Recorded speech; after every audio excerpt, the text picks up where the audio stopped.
Serabi Edukasi Bimbel Senyaman di Rumah. Oke adik-adik sekalian, pada hari ini Mbak akan menjelaskan materi tentang gelombang cahaya dan cermin datar. Oke, untuk penjelasan selanjutnya boleh dilanjutkan. Oke, kembali lagi bersama Mbak Mutia dengan materi baru, yaitu materi gelombang cahaya dan cermin datar. Oke, untuk selanjutnya, kita akan bahas mengenai gelombang cahaya. Nah, untuk video sebelumnya, Mbak rasa udah pernah kita bahas mengenai gelombang cahaya. Oke, kita buat dulu di sini. Gelombang cahaya. Gelombang cahaya, dia bisa termasuk ke dalam gelombang, bisa termasuk juga ke dalam partikel. Nah, untuk pelajaran kita hari ini, kita hanya akan belajar mengenai gelombang cahaya sebagai gelombang. Nah, sebenarnya sih kalau misalkan judulnya itu cahaya dan cermin datar, tapi karena kita akan belajar tentang gelombangnya, jadi Mbak buat gelombang cahaya dan cermin datar. Nah, untuk tingkat SMP kita hanya akan belajar mengenai cahaya sebagai gelombang. Kalau cahaya sebagai partikel, ini nanti di tingkat selanjutnya di SMA. Bisa nanti di pelajaran fisika modern. Kalau untuk sekarang kita belajar tentang cahaya sebagai gelombang. Nah, di video sebelumnya kita udah belajar mengenai bahwa cahaya itu merupakan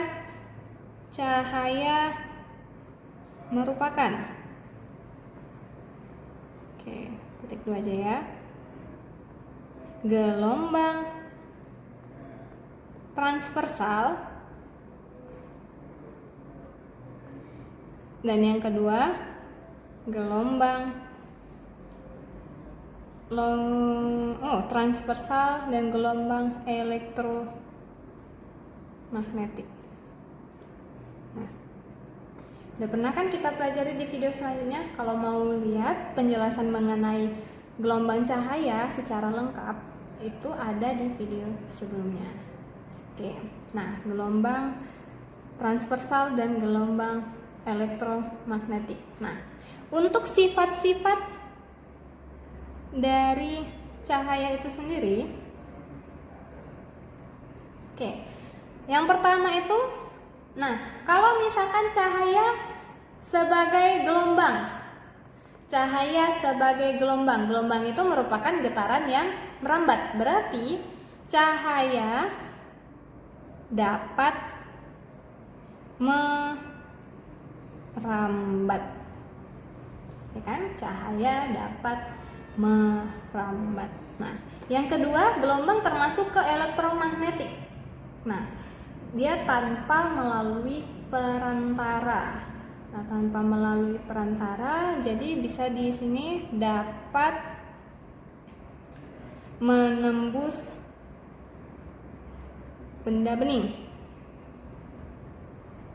Nah, kemudian untuk selanjutnya nanti pasti ada bertemu dengan istilah-istilah refleksi,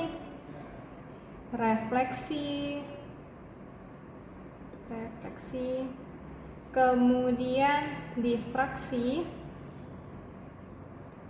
Yang keenam itu ada namanya dispersi, dan yang terakhir interferensi.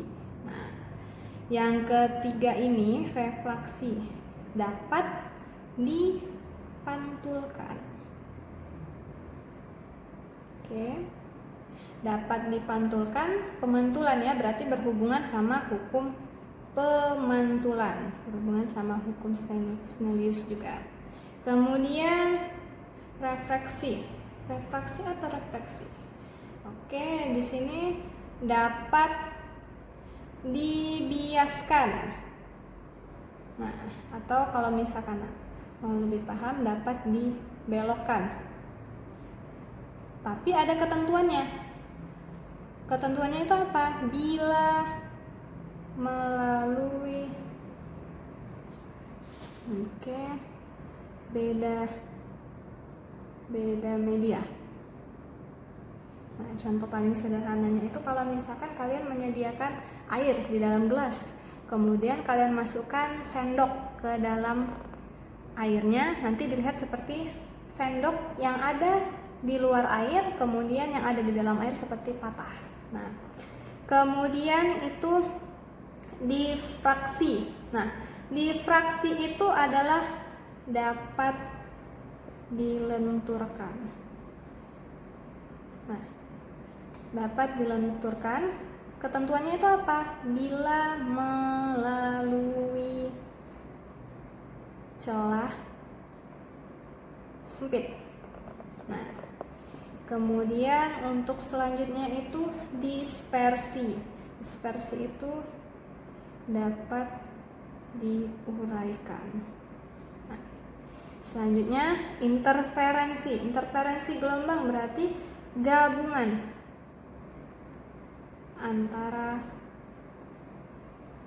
dua gelombang atau paduan pun bisa, perpaduan atau perpaduannya.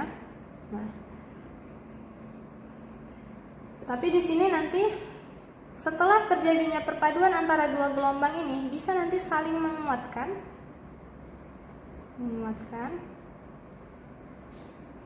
ataupun saling melemahkan. Jadi pada saat dia bertemu, dia bisa menguatkan atau bisa saling melemahkan. Oke. Nah, jadi di sini merupakan sifat-sifat dari cahaya.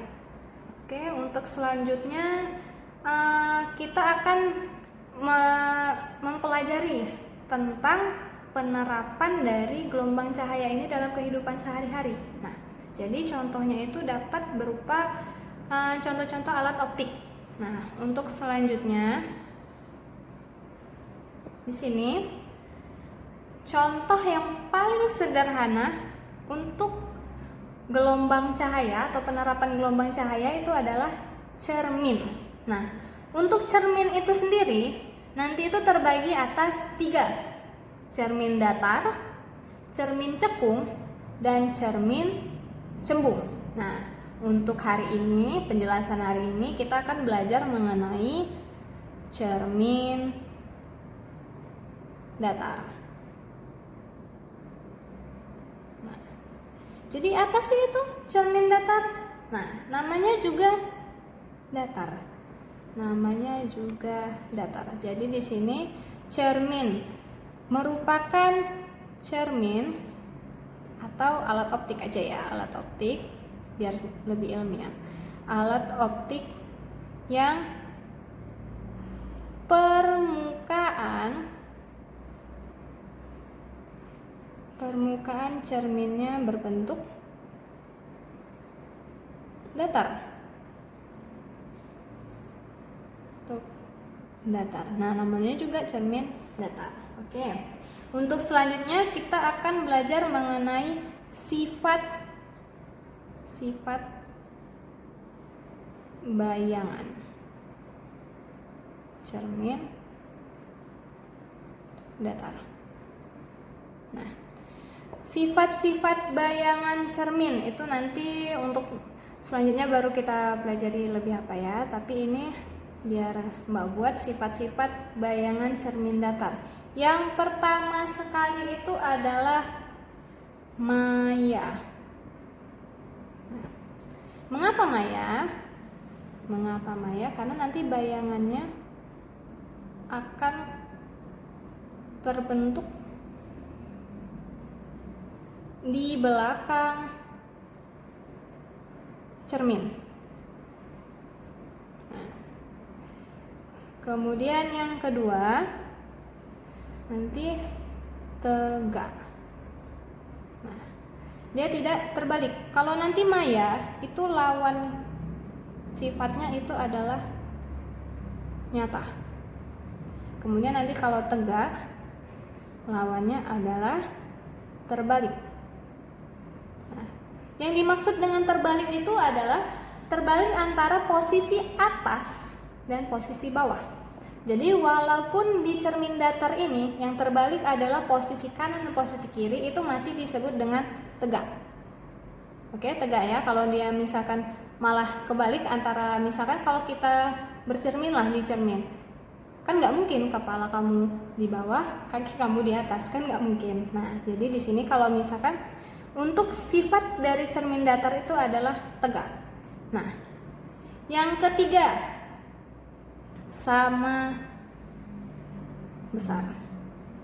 Nah, nanti pada saat kamu bercermin itu nanti besarnya sama antara posisi kamu bercermin dengan bayangan yang ada di cermin datar.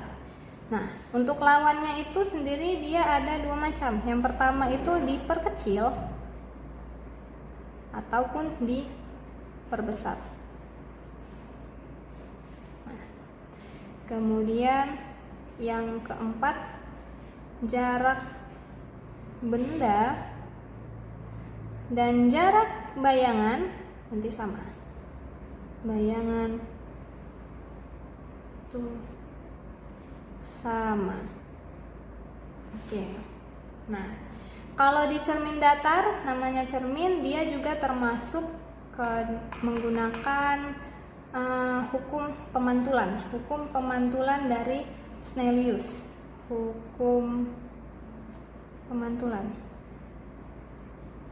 Nah, hukum pemantulan ini ada dua ketentuannya. Yang pertama, di mana sinar datang, kemudian garis normal dan sinar pantul berada pada satu bidang. Yang kedua, sudut sinar datang, atau kita buat theta i, sama dengan sudut sinar pantul. Nah, jadi nanti kalau misalkan sudut sinar datangnya 30 derajat, nanti sudut pantulnya juga harus 30 derajat. Nah, itu dia merupakan konsep dari hukum pemantulan.